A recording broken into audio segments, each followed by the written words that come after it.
And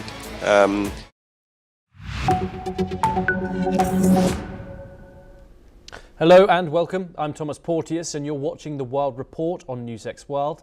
Let's take a look at some of the top stories of the hour. Ukraine says new talks with the United States and Russia begin in Abu Dhabi on Wednesday. President Zelensky says Kyiv is ready for substantive talks to end the war. Meanwhile, a Russian strike hits a maternity hospital in Zaporozhye, Ukraine. At least 6 people are wounded, according to regional officials. Iran's supreme leader warns a US attack would trigger a regional war.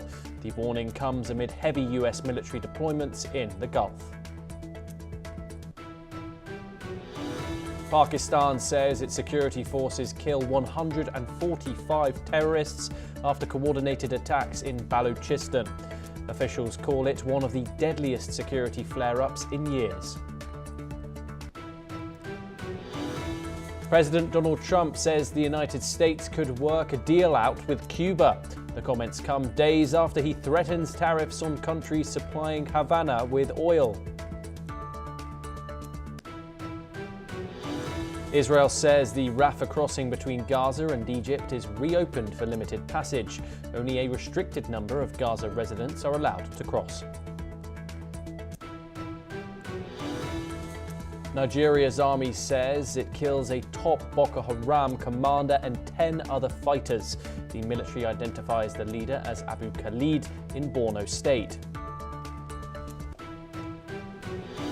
Slovakia's national security advisor resigns after US files show messages with Jeffrey Epstein. The move follows the release of millions of Epstein-related documents by US authorities.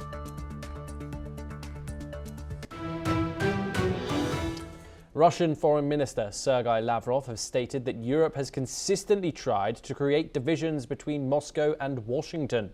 He emphasized that European nations view US President Donald Trump's policies as favoring Russia, often at Europe's expense.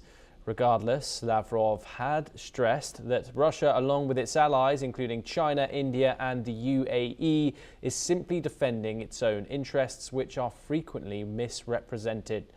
Meanwhile, Lavrov has denied accusations that Russia is actively driving a wedge between the US and Europe. However, he also asserted that it is Europe itself that continues to pursue such efforts. Some strong statements coming there from Russia's Foreign Minister Sergei Lavrov. And joining us to discuss them is Raymond Vickery, an international affairs expert and former US Assistant Secretary of Commerce, joining us live from Washington. Raymond, thank you very much for joining us here on the program. Lavrov here, he says that Europe is driving a wedge between Moscow and Washington. Is there any evidence that supports that? Well, thanks very much for having me. Europe doesn't have to drive a wedge. It seems to me that President Trump is driving the wedge with his approach to Europe and saying that he wants to have control of Greenland, talking about the demise of European civilization because of their immigration policies. So the wedge, which is being driven, is really coming from the U.S. side. It is perfectly apparent that if you're going to have a peace and prosperity being waged in Europe, it is going to require the United States and Europe to work together. The transactional approach of the Trump administration, that somehow you can reach a deal like you do in real estate and solve the Ukrainian problem, is not reality. Russia has invaded. They say Lavrov is talking about its legitimate interest. It's hard to see a legitimate interest when it is an invasion, which is obviously designed to reinstitute portions of the old Russian Empire, which became the Soviet Union. So Lavrov is doing everything he can, of course, to help separate Europe from the United States. But really, with President Trump's attitude toward Europe, there doesn't have to be much help to have that separation. Nevertheless, there are cooler heads on both sides in Europe and the United States which understand that peace and prosperity in the North Atlantic region are indivisible. And hopefully this will be worked through and that there will be some semblance of peace restored from this worst violation of the UN Charter in some 80 years by the Russian invasion of Ukraine. Indeed. And do you think European governments genuinely see Trump's policies and, of course, his dealings with Ukraine during his second tenure as favoring Moscow? Well, I think that they, of course, do. If you just look at the reason, really, the latest talks have been postponed, it's because the head of the Russian investment fund wanted to talk with Witkoff down in Florida. So naturally, European authorities are going to say, wait a minute, this is looking more like some sort of Trump Inc. deal rather than trying to bring peace and prosperity to all of Europe. So yes, they have great skepticism about it. And if you look at the commercial interest of Trump in Russia, you can see that there are grounds for that. And Raymond, we've spoken about this document before, but I think it's very important. Of course, the U.S. national security strategy, which Donald Trump released for his second term, unlike previous versions, Russia was not labelled as a primary adversary in Donald Trump's updated strategy. It talks about strategic stability with Russia and managing European relations with Moscow rather than containing it. Do you think that this has proved to be true over the first over Donald Trump's first year, and how can that be interpreted when going into these second round of talks in Abu Dhabi, as we're just going to discuss? Well, the national security strategy really lays it out pretty plainly, as you've indicated. It throws Europe under the bus, so to speak, in favor of a authoritarian to authoritarian approach, which is basically anchored in President Trump's view as a real estate developer, that there can be a transaction in which he comes out ahead, and that's done authoritarian to authoritarian. That has not been the basis of the international system in Europe and indeed throughout the world since World War II, where you've tried to get away from this idea of great powers having empires and having influence over particular areas of the world. The problem with that approach, of course, as President Franklin Delano Roosevelt pointed out very early on, is it leads to more war. And eventually empires rub up against each other. So that's an inadequate way to build peace throughout the wage peace throughout the world. And of course, it is embodied directly in the National Security Strategy document, which came out, which certainly did not follow what reality is in terms of Russian aggression in Eastern Europe. Indeed. Raymond, do stay with us as we move over to a related development. And the Ukrainian President Zelensky has announced a new round of trilateral talks between Russia, Ukraine and the US. The meetings are set to take place in Abu Dhabi on February the 4th and the 5th. Zelensky says Ukraine is ready for a substantive discussion and hopes the talks will bring the countries closer to a real and dignified end to the war. He emphasized that Kiev is committed to meaningful negotiations and wants concrete results. Zelensky highlighted that Ukraine's negotiating team has already prepared reports ahead of the Abu Dhabi meetings, signaling Kiev's readiness to engage directly in the peace process. Raymond joins us once again. Of course, we've seen today Russia bomb a maternity ward in Ukraine, injuring 6 people. Is Moscow likely approaching these talks seeking peace or seeking time and leverage, Raymond? Well, obviously they're seeking time and leverage. It is completely contrary to actually seeking peace to bomb a maternity ward.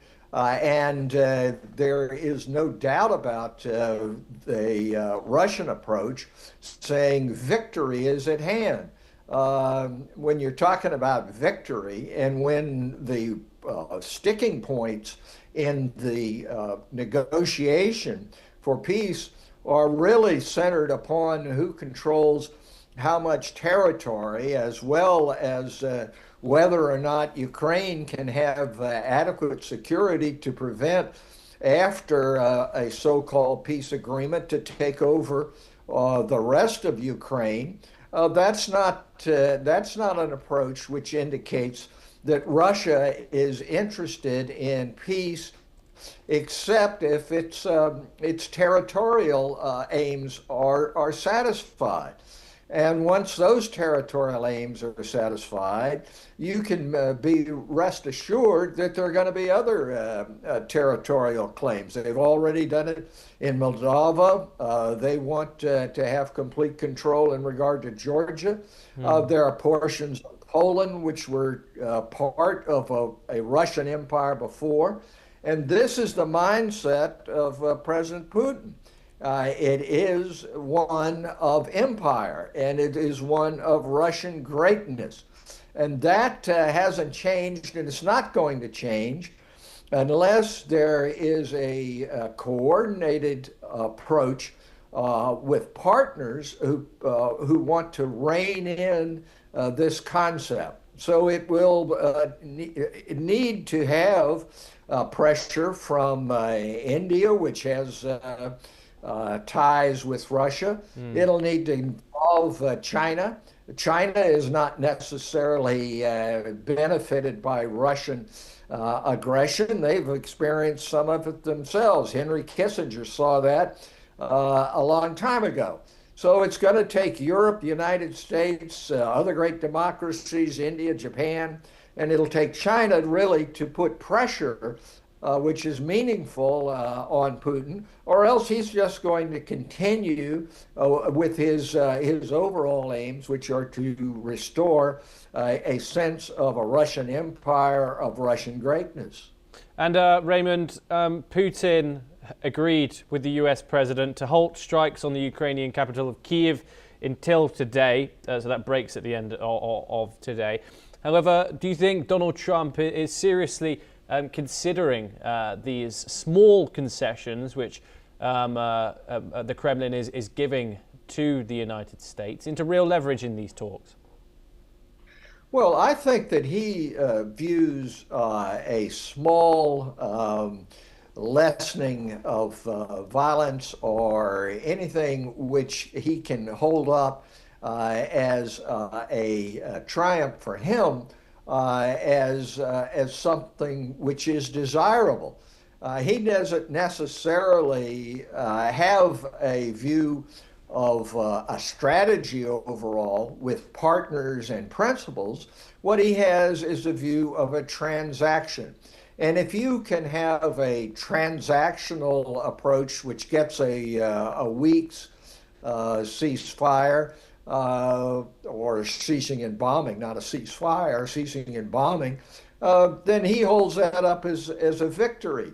It's the same sort of thing with Iran, where you have a bombing campaign which lasts several days, and that's held up as a great victory. Well, it's not, because what you have to have is a strategy, partners, and principles for a long-term waging of peace, or else it's just a pause in the hostilities and is going to add not only to the tens of thousands which have already been killed in regard to, if not hundreds of thousands in regard to Ukraine, but gets us into a situation where really serious generalized war involving nuclear weapons becomes more likely. So that's not the way forward. It's not the way in which largely the peace has been kept from generalized war since World War II, and is entirely an inadequate approach.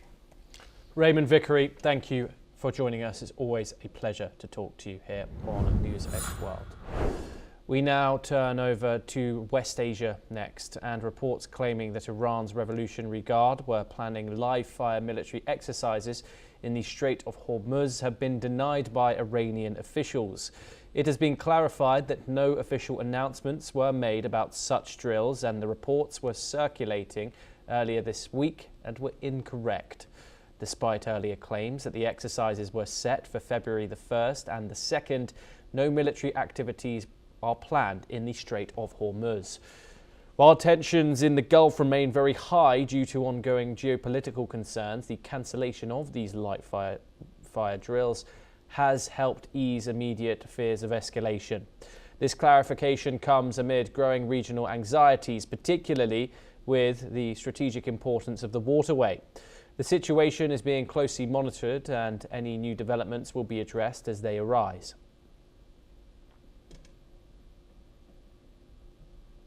Next, we turn to South Asia, and Pakistani security forces have reportedly killed 145 terrorists after coordinated attacks across Balochistan. The Baloch Liberation Army, a separatist group, claimed responsibility for the attacks, which targeted security installations, markets, and civilian areas. The attacks left nearly 50 people dead, including 17 law enforcement officials and 31 civilians. These were among the deadliest flare-ups in the region in years. The members of the separatist group launched simultaneous assaults across multiple districts, including Quetta, Gwadar and Mustung, while attacking police stations, trying suicide bombings and also blocking roads. Let's listen in to what a local resident had to say about these attacks.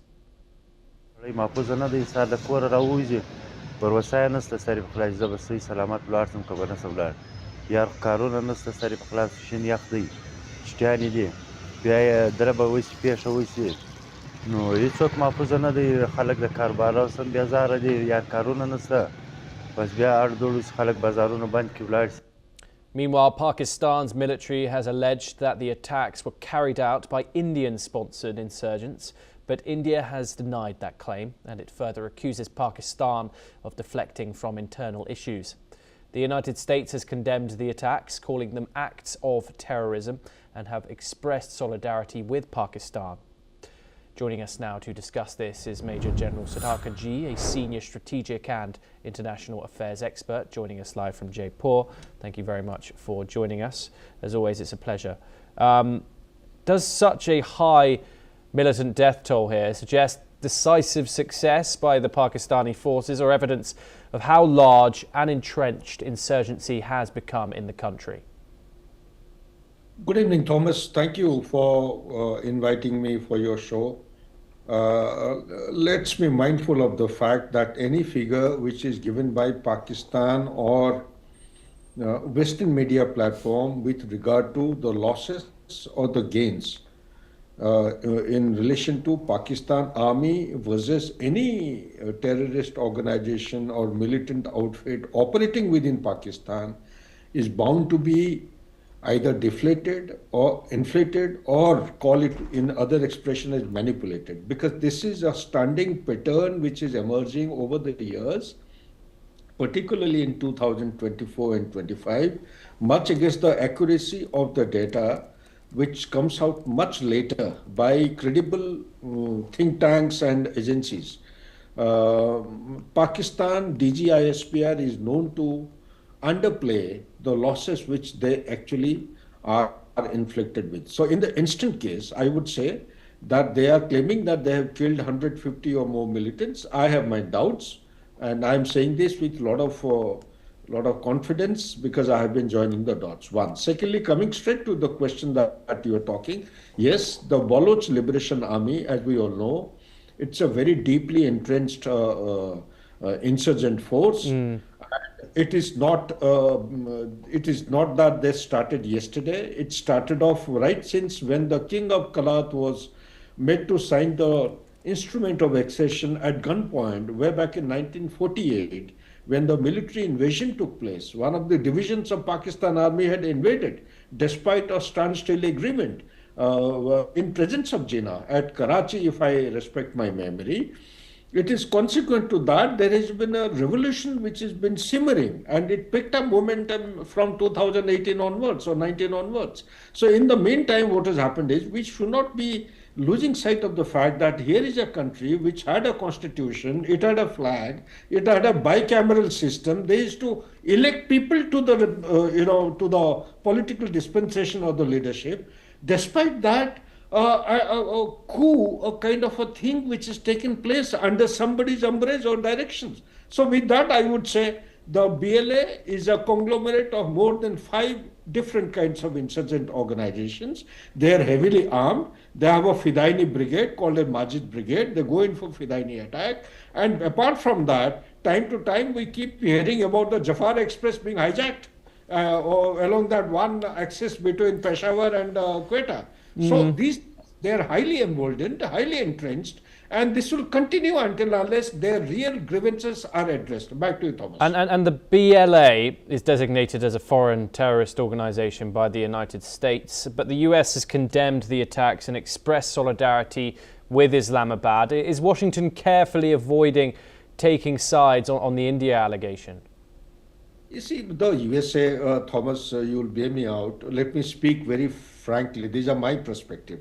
It has lost the credibility of a superpower. The same US, look back, if you Google up, you will find in 2012, the Congress of the US had identified the Baloch Liberation Army as a liberation army, as a freedom fighters. They have gone to the extent of classifying them as freedom fighter. The same Congress, I don't know whether it went to Congress or not, but Donald Trump in 2019, 18 or 19, he has gone to brand them or list them in the list of terrorists.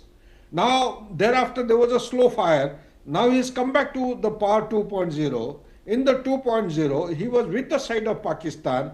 And one day when the resolution was being mooted in United Nations Security Council, if I respect my memory, USA, UK and France, there are 3 countries which actually they opposed to the resolution, passing of the resolution, classifying BLA as a terrorist organization. So likewise, flip-flop is going on. They are neither here nor there. Whichever side is suiting them, they will always, take linkage or favors of those kind of organizations. In times ahead, let me tell you that the Baloch Liberation Army and the Pakistan Tehrik Taliban Pakistan are going to play merry hell with Pakistan. They will destabilize the entire Pakistan. USA itself will have no bases. Those bases will be attacked very soon. And in times ahead, because Chinese are going helter-skelter, they are running for some kind of a protection, be it Gwadar or at any other place. The CPEC is collapsing status. So similar status will take place with regard to USA if not take cognizance of the true aspirations of the Baloch Liberation Army. They are actually aspiring to have autonomous status, or the least, and the most is that independent status, because it was an independent country, and from independent country they have been forced to join with Pakistan. Yes, Major General Sadakaji, thank you very much for taking the time and joining us. It's always a pleasure to talk to you on these issues. We now turn over to Europe, and Pope Leo XIV has called for calm and dialogue as tensions rise between the United States and Cuba. Speaking at the Vatican, the Pope said he is deeply concerned about the situation and urged both sides to engage in what he called sincere and effective dialogue. He warned that escalation could lead to violence and more suffering for the Cuban people. The appeal comes days after US President Donald Trump threatened to impose tariffs on countries supplying oil to Cuba, stepping up pressure on Havana. Let's listen in to Pope Leo XIV. Ricevuto con grande preoccupazione notizie circa un aumento delle tensioni tra Cuba e gli Stati Uniti d'America, due paesi vicini. Mi unisco al messaggio dei vescovi cubani invitando tutti i responsabili a promuovere un dialogo sincero ed efficace per evitare la violenza e ogni azione che possa aumentare le sofferenze del caro popolo cubano. Well, that's all that we have time for this hour. Keep watching NewsX World for more international news updates.